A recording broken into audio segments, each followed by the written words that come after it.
예, 오늘 말씀은 예수님께서 예루살렘에 있는 그 성전이 무너질 것을 말씀하시는 중에 아울러서 세상 종말에 있을 일까지를 함께 말씀하시면서 그때의 교회가, 우리 성도들이 취해야 할 자세, 마음가짐을 함께 말씀을 하신 내용입니다.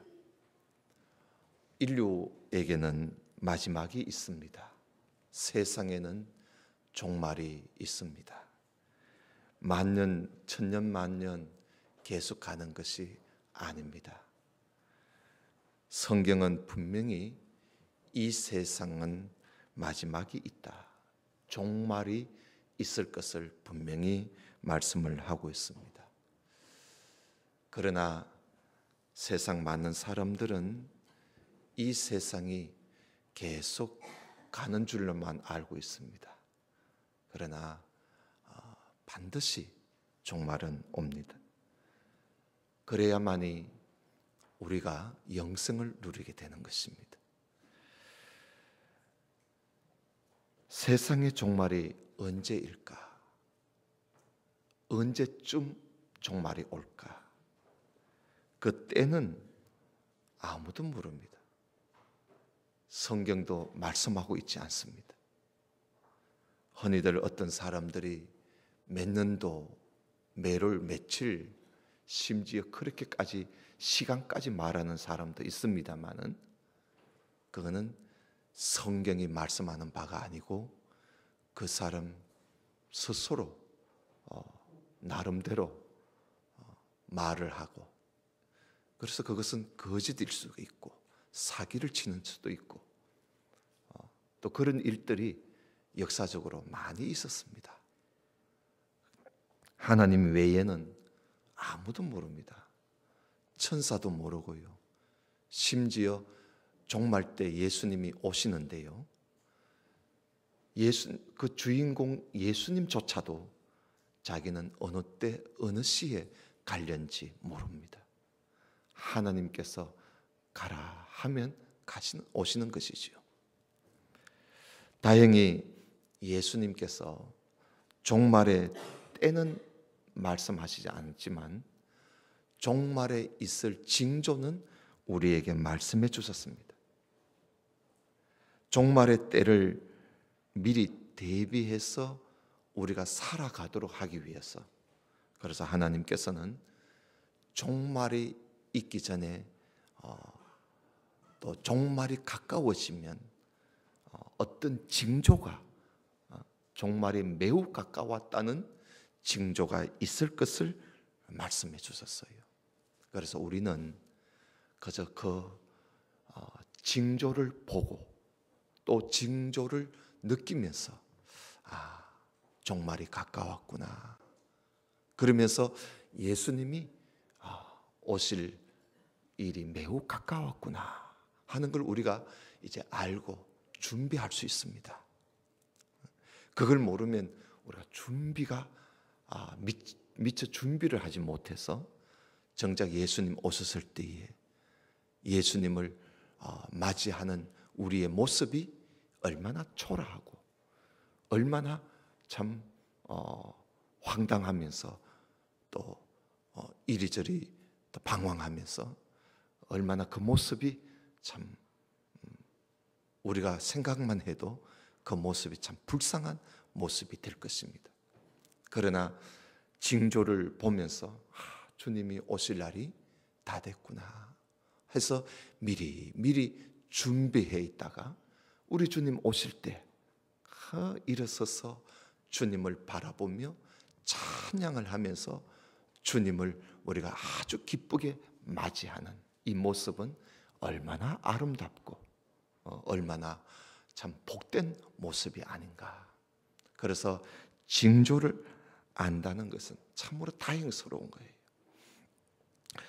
사실 예수님께서 이 말씀을 하시게 된 그 동기, 발단은 예루살렘에 있는 성전 때문이었습니다. 이 성전을 헤롯 성전이라 그렇게 부르기도 합니다. 헤롯 왕이, 이 당시에 헤롯 왕이 유대인들의 마음을 얻으려고, 환심을 얻기 위해서 그가 있던 성전을, 많이 손상되어 있었지요. 그 손상되어 있는 성전을 개축한다고 하면서 40년 동안 공사를 했습니다. 오랫동안 공사한 것이요.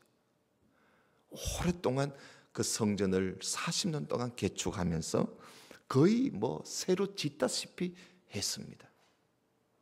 그리고 그 이후에도요, 이 헤롯 왕은 성전을 좀 더 멋있게, 웅장하게 꾸미고 싶어가지고, 그래서 또 성전 꾸미는데 40년이 또 계속 걸렸습니다. 그래서 예수님께서 성전에 들어갔었다 나왔었다 할 때 그 당시 헤롯 성전은 다 지어져 있었고요, 이제 꾸미고 있는 그런 중이었습니다. 그래서 엄청나게 큰 돌을 또 세워 갖다 놓고 거기다가 심지어 금까지 박아 놓고 말입니다. 금으로 꾸미고 그랬어요. 이 헤롯 왕이 유대인들을 지배하면서 유대인들의 그 마음을 좀 얻으려고 그렇게 투자를 많이 했습니다. 그래서 예수님의 제자들이 큰 돌로 세워놓고 금을 박아놓고 해놓으니까 여러분 얼마나 웅장하고, 그리고 얼마나 화려하겠어요. 그래서 제자들이 성전을 나가면서 예수님 보고, 예수님 저 성전 한번 보세요. 참 웅장하지 않습니까? 참 화려하지 않습니까? 그러면서 예수님께 그 성전을 가리키면서 예수님 좀 보라고 손짓을 했습니다. 그런데 예수님께서 그 성전을 못 벗었겠어요? 이미 다 벗었을 거예요. 왜냐하면 예수님이 성전 쭉 둘러보셨거든요. 그럼 아무리 웅장하고 아무리 크게 지어놓은들 뭐 하겠습니까? 그 안에는 강도의 소굴처럼 되어 있는데 온갖 장사꾼이 거기서 하나님을 섬긴다는 명목하에 장사를 하고 거기서 이득을 남겨 먹고, 또 그 장사하는 자리 얻으려고 제사장 주머니에다가 돈을 집어넣어 주고, 이것은 완전히 강도 소굴이지, 겉은 성전이지만 속은 소굴이었어요. 그래서 예수님께서 말씀하시기를 이 웅장하고 화려한 이 성전이 돌 하나도 남지 않고, 돌 위에 돌 하나도 남지 않고 다 무너뜨려진다고 그렇게 말씀을 하셨습니다. 성전이 무너뜨려진다는 거예요. 여러분, 성전이 무너뜨려진다는 말은 곧 나라가 망한다는 말입니다. 일찍이 전쟁이 일어나면 그 신전을 무너뜨리면 그 나라를 이긴 겁니다. 그 예루살렘의 성전을 무너뜨린다는 말은 곧 이스라엘을 멸망시킨 거예요. 그 예수님의 이 말씀은 곧 이 나라가 망한다는 거예요. 여러분, 이스라엘이 과거에도요, 성전이 무너뜨려지고 성전이 불타버린 그런 역사를 가지고 있습니다. 솔로몬이 지은 성전을 솔로몬 성전이라 그러지 않습니까? 서기전 586년에 그 솔로몬 성전, 그 화려하게 지어놓은 솔로몬 성전이 BC 586년에 이 바벨론의 공격을 받아서 완전히 불타버리고 말았습니다. 그리고 바벨론에서 이스라엘 백성들이 70년 포로 생활하고 돌아와가지고 예루살렘에 돌아와서 성전을 또다시 짓는데, 그때 앞장서서 지도한 사람이 서룹바벨이라는 사람입니다. 그래서 그 서룹바벨이라는 사람의 인솔하에 성전을 다시 지었다고 해서 그 성전을 서룹바벨 성전이라고 그렇게 부릅니다.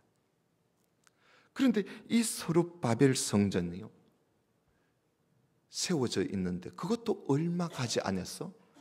저 북방에 있는 아시리아와 저 남방에는 이집트, 애굽이라는 두 나라가 서로 싸우는데요, 전쟁을 하는데 150년 동안 전쟁을 해요. 그 150년 동안 전쟁을 하면서 그 북방과 남방 사이에 이스라엘이라는 땅이 거기에 사이에 있었습니다. 근데 그 북방에 있는 사람이 남방에 전쟁하기 위해서 이스라엘을 지내오면서 이스라엘을 치고, 또 남방에 있는 이집트가 북방에 쳐들어가기 위해서 또 이스라엘을 지나가면서 치고, 이렇게 그 틈바구니 속에서 이스라엘이 형편도 없이 여기에 처박히고 저기에 처박히고, 그렇게 하다가 결국 서룹바벨 성전도 매우 많이 파괴되었습니다. 그래서 이 파괴된, 이 손상된 이 서룹바벨 성전, 이후에 이스라엘이 이제 로마 제국의 속국이 되면서 이 성전이 다시 개축된 것이 바로 헤롯 성전, 오늘 예수님이 보았던 그 성전인 것입니다. 그런데 이 크고 화려한 성전이 돌 하나도 남지 않고 무너뜨려질 것이라는 그 예수님의 말씀, 그 말씀을 들었을 때 제자들이 얼마나 황당했겠습니까? 아니, 이 웅장한 이 건물이, 이 큰 건물이, 이 화려한 건물이 무너진다니. 이것은 결국 나라가 망한다는 말인데, 도대체 어느 때에 이런 일이 일어난단 말인가? 그리고 도대체 이런 일이 일어날 때에 그러면 무슨 일이 있을 것인가? 이건 보통 일이 아닐 겁니다. 무슨 아주 큰 일이 일어나지 않겠나? 도대체 이런 일이 언제 일어난단 말인가? 매우 궁금해하면서 마침 예수님이 성전을 마주보고 감람산에 앉아 계실 때 이 베드로, 안드레 형제간 아닙니까? 야고보, 요한도 형제간입니다. 이 두 형제간이 예수님께 조용히 찾아와서 도대체 그런 일이 언제 있습니까? 그리고 그런 일이 있기 전에 도대체 무슨 일이 있을 것입니까? 하고 물어본 것입니다. 그랬을 때 예수님께서 언제라는 말은 하시지 않고 먼저 그런 일이 있기 전에 있을 몇 가지 징조를 예수님께서 말씀하셨어요. 오늘 마가복음 13장에 보니까 한 7가지 정도가 기록되어 있어요. 그 첫 번째가 예수님이 제일 먼저 하신 말씀이 사람의 미혹이 있다는 겁니다. 그래서 제자들 보고 사람의 미혹을 받지 않도록 주의해라 그래요. 6절 봅니다. 많은 사람이 내 이름으로 와서, 예수님의 이름으로 와가지고 내가 예수다, 내가 메시아야, 이런 소리 하면서 많은 사람을 미혹해 한다는 거예요. 여러분, 미혹해 한다는 말은 그 사람의 정신을 빼앗아 가지고 자기를 따르게 한다는 것이요. 그러니까 많은 사람 정신을 헷갈리게 하는 거예요.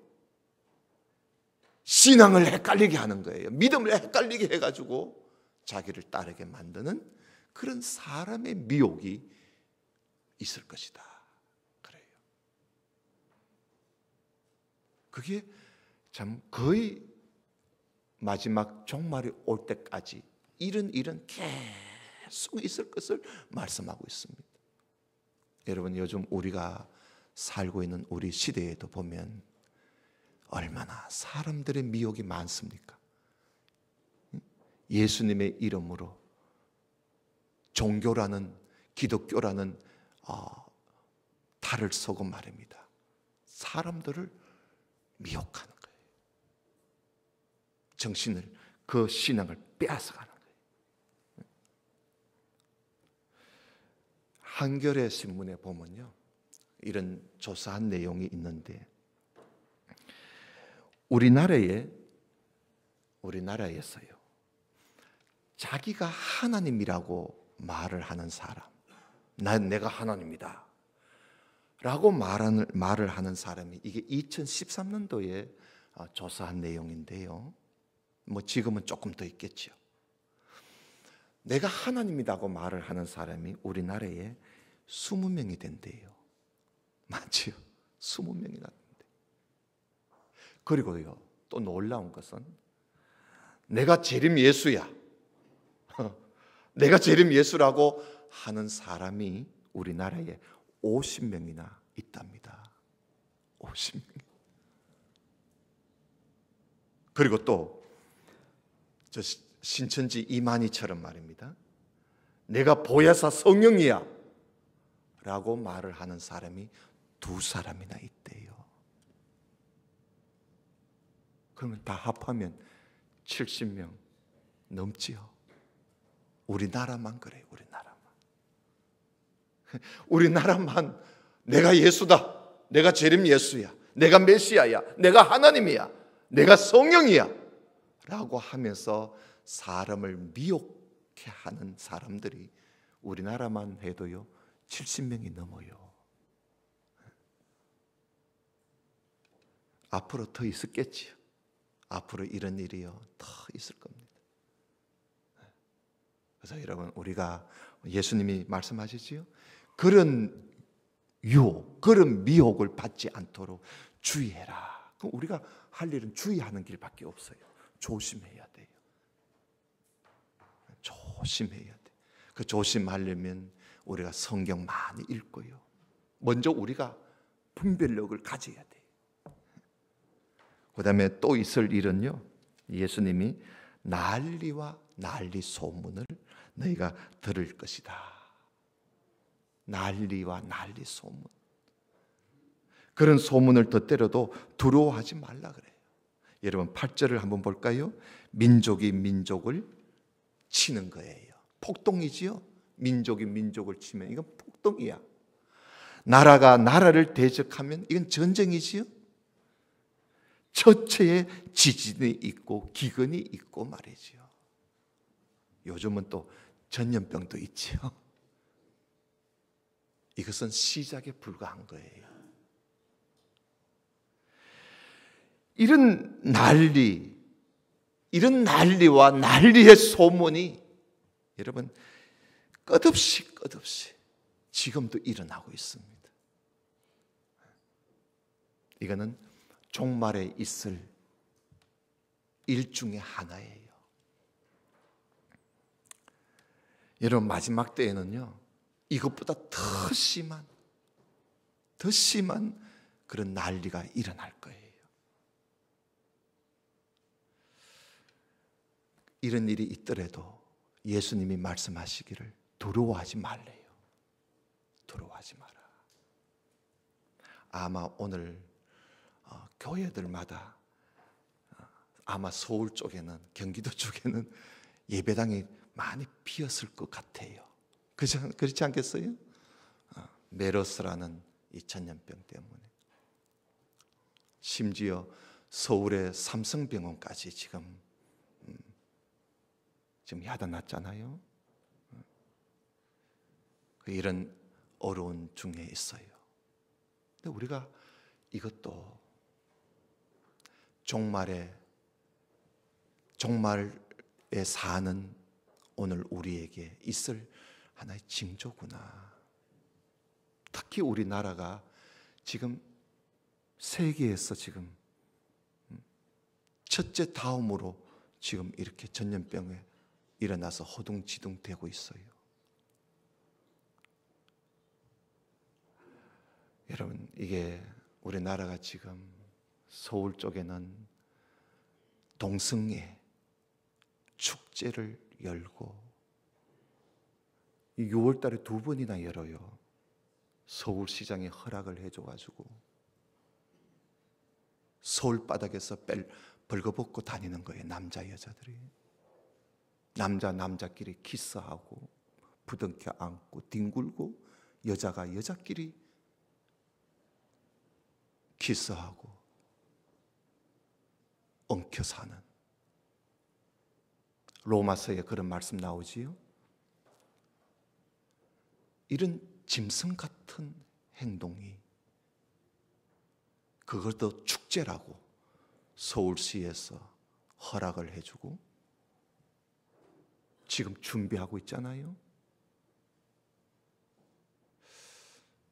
왜 자꾸 이렇게 하는지, 살아계시는 하나님께서 그래도 이스라엘 다음으로 그래도 참 오늘까지 믿음을 지켜오는 이 한국이 이렇게 하고 있으니 우리 교회, 우리 모든 성도들은 정말 정신을 차리고 기도 많이 해야 돼요. 두려워할 게 아니라 기도해야 돼요. 그 다음에 또 있을 일이 있어요. 여기에 보니까 성도의 핍박을 조심하라 그랬어요. 여러분 9절 봐요. 너희는 스스로 조심해라. 사람들이 너희를 공회에 넘겨주겠고 너희를 회당에서 매질하고 나를 인하여 너희들이 관장과 임금들 앞에 설 날이 온다. 그리고 12절에 형제가 형제를, 아비가 자식을 죽는 데 내주고 자식들이 부모를 대적하여 죽게 하고 너희가 내 이름 때문에 모든 사람들에게 미움을 받을 것이다.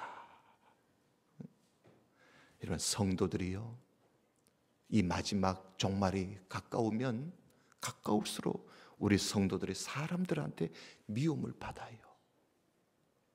심지어 죽기도 하는 거예요. 핍박을 받아. 여러분 가끔씩 우리 텔레비에 보면 IS, 이슬람, 아주 못된 악한 이슬람 교도들 그 보세요. 예수님을 믿는 이유 때문에 죽이잖아요. 그처럼 목 베어 죽여버립니다. 이런 일은 종말이 가까우면 가까울수록 많아요. 그래서 예수님께서 우리를 보고 조심해라 그래요. 스스로 조심해라. 자기 스스로 조심해야 돼요. 나는 뭐 하나님이 지켜주니까 괜찮아. 여러분 그거는 무모한 짓이에요. 우리 스스로 조심할 일은 조심해야 돼요. 조심해야 돼요. 이렇게 성도들이 모든 사람들에게 미움을 받고 붙잡혀가고 핍박을 받고, 그래도 예수님이 말씀하시길 염려하지 말래요. 여기 11절에 보면 사람들이 너희를 끌어다가 넘겨줄 때에 내가 무슨 말을 할까? 그런 거 걱정 안 해도 된다는 거예요. 왜냐하면 그때 성령이 우리가 말할 것을 말씀해 주신대요. 그러니까 끝까지 우리 성도들이 죽음의 자리까지 가더라도 하나님이 함께 하신다는 것이요. 염려하지 마라. 그래서 여기 보면 끝까지 나중까지 견디는 자는 구원을 얻는다. 끝까지 믿음을 지키라는 거예요. 끝까지. 그러니까 우리 종말의 시대에 살고 있는 우리들은 순교자적인 신앙을 다 가져야 돼요. 죽으면 죽으리다 하는 이런 신앙을 가져야 돼요. 또 있을 일이 있어요. 여기 보면 복음이 만국에 전파되어야 한다. 이렇게 되면서 복음은 자꾸 전파되는 거예요. 복음 만국에. 또 있을 일이 있지요. 거기에 보면 이젠 좀 더 심각하게 가요. 이제 점점 종말이 가까우면 가까울수록 징조는 더해지는 거예요. 자, 거기에 보면 멸망에 가증한 것이 서지 말아야 할 곳에 선다는 거예요. 여러분 그 14절 봐요. 멸망에 가증한 것이 서지 못할 곳에 선 것을 보거든 그때 유대에 있는 자들은 산으로 도망하고 지붕 위에 있는 자들은 내려가지 말고 집에 무엇을 가지러 들어가지도 말고 밭에 있는 자는 겉옷을 가지러 뒤로 돌이키지 말고 빨리 도망치라 이 말이지요. 빨리 도망치라. 그날에 아이 뵌 자들, 젖 먹이는 자들은 참 힘들겠다는 거예요. 그러니 겨울에 이런 일이 일어나지 않도록 많이 기도해라. 왜냐하면 그날들은 환난의 날이 되겠습니다. 하나님의 창조하신 창초부터 지금까지 이런 환난이 없었고 후에도 없으리라. 그러니까 가장 큰 환난이 앞으로 있을 것을 말씀하고 있어요. 아마 이때는요 거의 종말이 다 됐을 때일 겁니다. 20절에 보면 만일 주님께서 그 날들을 감하지 아니하셨다면 모든 사람들이 다 죽을 겁니다. 그런데 마침 우리 주님께서 그 환난의 날을 감해 주세요. 그래서 그나마 그래도 전멸하지 않는 것이지 아니면 전멸하는 거예요. 하나님 아니면. 이런 큰 환난이 있을 것이다. 가만 보니까 아직까지 이런 환난이 없지요. 그죠? 그런데 이스라엘 백성들은요, 이런 경험을 과거에 했어요. 이런 경험을 그들이 150년 전쟁 때 그런 경험을 한번 한 적이 있어요. 그리고 또 예수님 죽으시고 부활하시고 승천하시고 난 이후에, 이 말씀 하시고 난 이후에 AD 70년 예수님이 하늘로 올라가시고 3, 40년 지난 AD 70년에 또 이런 일이 또 있었어요. 그러니까 유대인들은 이런 것을 이미 경험을 했어요.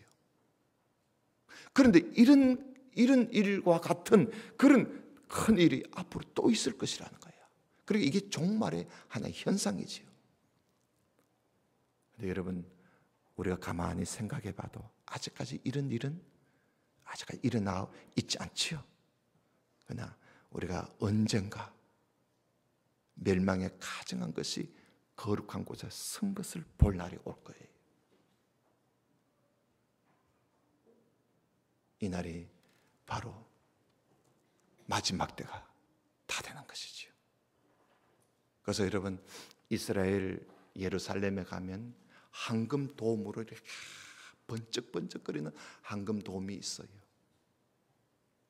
이건 이슬람 성전이에요. 그런데 거기에 지금 이 무너진 예루살렘 성전을 유대인들이 자기들의 성전을 세울 그 자리에 그놈들을 떡 세워놨으니, 그래서 그 성전을 짓기 위해서 이제 언젠가 한번 큰 전쟁을 할 날이 올 거예요. 아마 그때 되면 이런 일이 일어날 겁니다. 그래서 이게 아직 남아 있어요. 그래서 우리는 이런 일이 있으면 우리 주님 오실 날이 매우 가까웠다는 걸 알아야 돼요. 그 다음에 또 있어요. 이런 환난 때에 거짓 예수, 거짓 선생들이 나타나가지고 또 사람들을 미혹해요. 거짓쟁이들이. 여러분 21절 봐요. 그때에 사람이 너에게 말하되 보라 그리스도가 여기 있다, 보라 저기 있다. 예수님이 재림했다고 말이죠. 여기저기서 막 거짓말을 막 하는 거예요. 믿지 말라는 거예요. 거짓 그리스도들과 거짓 선지자들이 일어나서 이적과 기사를 행할지라도 믿지 말라는 거예요. 너희는 삼가라. 믿지 말라는 거예요. 그러니까 무슨 기적을 무슨 이적을 행할지라도 믿지 말래요. 그러니까 이런 마지막 때 이런 큰 환난이 있을 때 되면요, 거짓된 자들이 또 판을 치는 거예요. 판을 쳐서 어떻게 하든지 하나님이 택하신 하나님의 백성들을 무너뜨리려고 말이죠. 그러니 우리가 조심해야 돼요. 정말 조심. 끝까지 우리 주님 오시는 날까지 우리는 조심해야 돼요. 그리고 마지막으로 있을 일이 또 있어요. 이때는 이제 마지막이래요. 여기 보면은요, 해와 달이 빛을 잃어버리고요, 별들이 떨어져요. 소행성이 떨어지는 거야. 별들이 떨어지고 하늘의 권능들이 막 흔들리면서 우리 주님이 구름을 타고 오시는 것을 이제 드디어 보게 된다는 것이요. 여러분 24절 봐요. 그때에 그 환난 후 해가 어두워지고 달이 빛을 내지 않고 별들이 하늘에서 성과일이 떨어지듯이 말이에요. 툭툭툭 떨어지고 하늘에 있는 권능들이 흔들리고 그때에 인자 예수님이 구름을 타고 큰 권능과 영광으로 오는 것을 사람들이 다 본대요. 그러니까 사람들이 다 보도록 오시는 거예요. 사람들이. 해가 어두워지고 달이 어두워지고 캄캄해지는 것이요. 하늘의 별들이 떨어지고 하늘의 별이 떨어져 봐요. 여러분 가끔씩 별이 떨어지지요. 가끔씩 소행성이 별똥이 떨어지고 그것이요 바다에 떨어지면 해일이 일어나고 쓰나미 현상이 일어나고 말이죠. 땅에 떨어지면 지진이 일어날 거 아니겠어요? 그런 전체의 권능들이 흔들려가지고 이 땅이 흔들릴 날이 오는 거예요. 그때 주님이 오십니다. 그때. 그래서 지금도 과학자들은 천체학자들은 소행성의 이 움직임을 늘 주시해 보잖아요. 이게 지구를 향해서 언제 부딪힐 날이 항상 그 부딪힐까 봐 그걸 계속 살펴보고 있잖아요. 우리 주님 오실 때 그런 일이 있을 것이다. 이렇게 예수님께서 세상에 이 땅에 오셔서 구름을 타고 오셔서 천사들을 보내서 온 유대인들을 다 모으시게 된다. 택하신 백성들을 모으시게 된다. 그리고 예수 그리스도를 믿는 자들은 그날 다 주님을 맞이하게 되겠지요.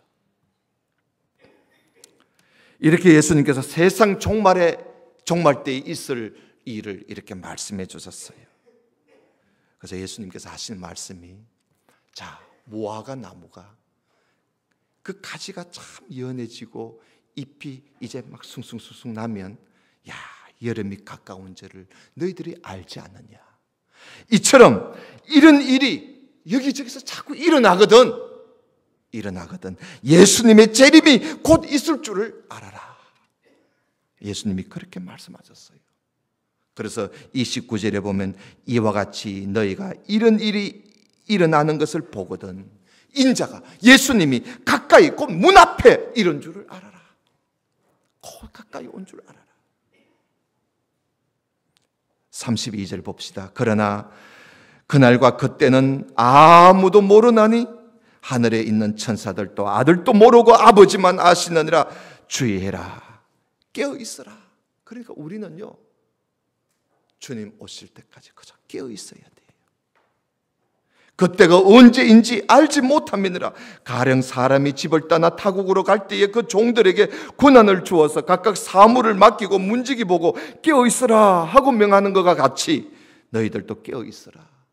집주인이 언제 올는지, 자 저물 때 저녁에 올는지 밤중에 올는지 닭이 한밤중에 올는지 아니면 새벽에 올는지 너희가 알지 못하는 거 아니냐. 그러나 그가 호련히 와서 너희가 자는 것을 볼까 봐 내가 염려스럽다. 주님이 갑자기 오신다는 거예요. 호련이라는 건 갑자기 말이지. 갑자기 와서 너희들이 자는 것을 보지 않도록 깨어 있어라. 내가 너희에게 하는 이 말은 너희들뿐만 아니라 이 모든 사람들에게도 하는 말이다. 그래서 우리가 이 말씀에 귀를 기울여야 하는 거예요. 여러분, 종말을 맞이한 우리들, 그리고 마지막 종말이 언제일지는 몰라도 일단은 그 징조를 벌써 우리는 조금씩 보며 느끼며 살아가는 우리들, 그리고 이보다 더 큰 환난과 핍박과 그런 징조가 있을 것을 믿고 있는 우리들, 우리가 가질 자세는요, 깨어 있는 겁니다. 깨어 있으라. 그것만이 종말의 때를 맞은 우리 성도들이 가질 자세예요. 세상의 잠에 취하지 않도록 여러분, 우리 조심합시다. 조심합시다. 우리 마음이 둔하여지지 않도록. 우리가 너무 세상에 빠지면 내 마음이, 내 영혼이 둔해져 버리는 거예요. 둔해지지 않도록 항상 말씀을 읽고 말씀을 듣는 일에 힘쓰고 예배에 모이기를 힘쓰고 기도회에 모이기를 힘쓰고, 그게 깨어있는 생활입니다. 세상의 즐거움과 쾌락에 빠지게 되면 여러분, 벗어나기 힘들어요. 벗어나기 힘들어. 한번 세상 잠에 빠져버리면요, 일어나기 힘들어요. 왜냐하면 너무나 달콤하거든요. 항상 깨어있는 우리 주님 오셨을 때에 내가 잠자는 사람으로 보여지지 않도록 깨어있는 우리 모든 성도가 되시기를 주님 이름으로 축원합니다. 여러분, 기도드립시다. 하나님 아버지, 감사합니다. 종말에 우리 주님 다시 오실 때가 가까운 종말의 때에 있을 일을 예수님께서 몇 가지 말씀하셨는데, 우리가 오늘 그 말씀을 함께 보면서 벌써 그런 종말의 징조들이 우리 눈앞에 보이게 됨을 고백합니다. 하나님, 이럴 때 우리는 당황하지 말고 두려워하지 말고 언제나 조심하고 언제나 삼가며 깨어있는 우리 모두가 되게 해 주시옵소서. 그저 세상에서 살면서 정신없이 세상 잠에 취해 있는 그런 어리석은 자가 되지 말고 항상 깨어서 믿음을 가지고 끝까지 견디며 깨어있는 우리의 삶이 되도록 하나님, 우리를 인도해 주옵시고, 오늘 이 말씀이 또 한 번 우리를 깨우게 하는 하나님의 말씀으로 들려지게 하여 주시옵소서. 예수님 이름으로 기도드리옵나이다. 아멘. 아멘.